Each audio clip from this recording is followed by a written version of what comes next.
નમસ્કાર દર્શક મિત્રો, તાપી જિલ્લાના સમાચારોથી અવગત કરાવતું સમય ક્રાંતિ ન્યૂઝ બુલેટિનમાં વિગતવાર સમાચારો નિહાળો.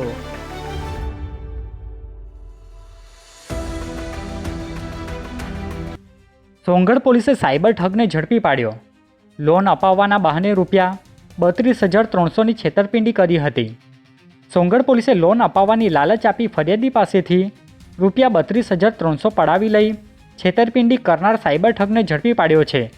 ટેકનિકલ સર્વેલન્સના આધારે પોલીસે સુરતના નાના વરાછા વિસ્તારમાંથી નીતિન મહેન્દ્રભાઈ મકવાણાની ધરપકડ કરી હતી. આરોપીએ વિવિધ ચાર્જના બહાને QR કોડ મારફતે રકમ મેળવી પરત ન આપતા તેની સામે ગુનો નોંધાયો હતો. ડોલવણના કાકડવા ગામે દારૂના જથ્થા સાથે 2 ઝડપાયા. સપ્લાયરને પોલીસે વોન્ટેડ જાહેર કર્યો.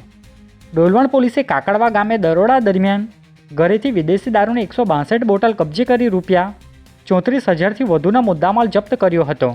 આ કાર્યવાહી દરમિયાન રોહન ચૌધરી અને પ્રતિક ઉર્ફે પકો ગામિતને ધરપકડ કરવામાં આવી હતી. જ્યારે દારૂ સપ્લાય કરનાર મયુર પટેલને વોન્ટેડ જાહેર કરી પોલીસે વધુ તપાસ હાથ ધરી છે. વ્યારાના ચીખલવાવ ગામે પરિવારમાં ચર્ચમાં પ્રાર્થના માટે ગયો. એ દરમિયાન કોઢાર મારફતે ઘરમાં ઘૂસેલા તસ્કરો દાગીના રોકડની ચોરી કરી. વ્યારાના ચીખલવાવ ગામે પરિવાર ચર્ચમાં પ્રાર્થના માટે ગયો હતો.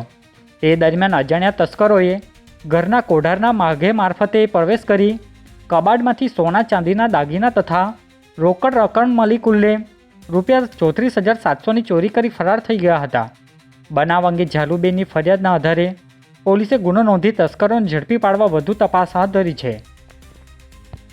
વ્યારાના માયપુર ગામની સીમમાંથી ગેરકાયદેસર પશુ પરિવહન ઝડપાયો. એક આરોપીની પોલીસે કરી અટકાયત. વ્યારા પોલીસે માયપુર ગામની સીમ વિસ્તારમાંથી ગેરકાયદેસર પશુઓ ભરેલો આઈસર ટેમ્પો ઝડપી પાડી કાર્યવાહી હાથ ધરી છે.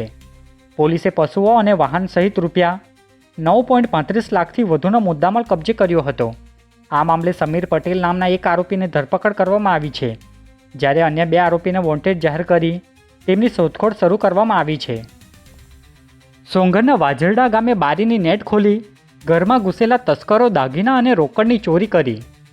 સોંગઢ તાલુકાના વાજરડા ગામે અજાણ્યા તસ્કરોએ બારીની નેટ ખોલી ઘરમાં પ્રવેશ કરી બેડરૂમમાં મૂકેલા કબાટમાંથી સોના ચાંદીના દાગીના તેમજ રોકડ રકમની ચોરી કરી ફરાર થઈ ગયા હતા.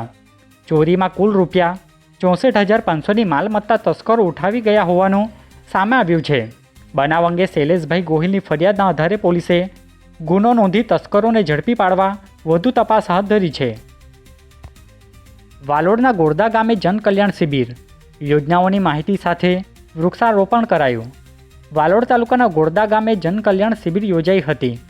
શિબિરમાં નાગરિકોને કેન્દ્ર અને રાજ્ય સરકારની વિવિધ કલ્યાણકારી યોજનાઓ અંગે માર્ગદર્શન આપવામાં આવ્યું હતું, તેમજ વિવિધ સેવાઓનો લાભ અપાયા હતા. આ સાથે એક પેડ માં કે નામ અભિયાન અંતર્ગત વૃક્ષારોપણ કરી પર્યાવરણના સંરક્ષણનો સંદેશ અપાવવામાં આવ્યો હતો. વાલોડના બેડકુવા ગામે ફાધર્સ ડેના દિવસે જ પારિવારિક ઝઘડો, પિતાના પથ્થરના ઘાથી માતા ઇજાગ્રસ્ત.